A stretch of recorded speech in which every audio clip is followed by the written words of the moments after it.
Hello there. I'm Hardeep Matharu. I'm a senior workstyle consultant and the head of business growth in Asia for Veldhoen and Company, a consultancy which has supported companies to transition to new and flexible ways of working for the past 30 years. So Japan has traditionally had an office-centered work style and has had a very low adoption rate of remote working. This was up until the pandemic, which hit more than 2 years ago now, which provided a valuable opportunity for companies and for workers to experience a way of working that is no longer restricted by time and place.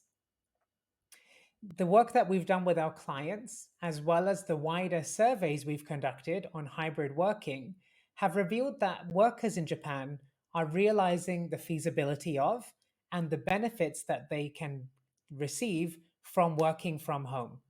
This provides especially the opportunity to spend more time with family, as well as to redirect the time and effort which would otherwise be spent on commuting to their own more important tasks. So in fact, the survey that we've conducted has revealed that the percentage of workers in Japan who would choose to work remotely is higher than in any other APAC country that we operate in, which includes Singapore and China.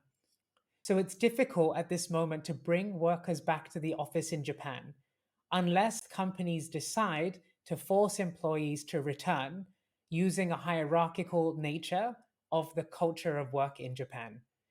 This can be seen to a lesser extent in some other countries, including here in Singapore, although hierarchy isn't as strong here as it is in Japan.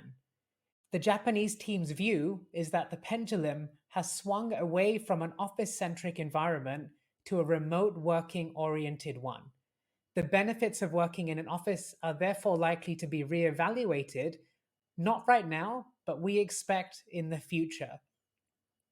So at this particular moment, employees as well as companies are spending time to think about the current situation, to think about what it is from their work style would be required for them to operate in a more effective way in the long term.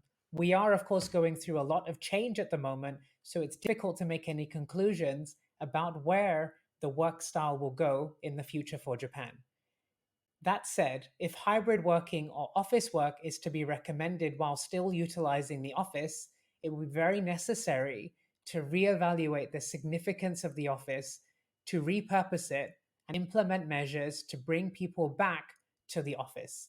If, on the other hand, remote working is to be the preference and encouraged more in the future, it is also very necessary to consider how to connect remote teams and communicate in ways which is appropriate for hybrid working in the future.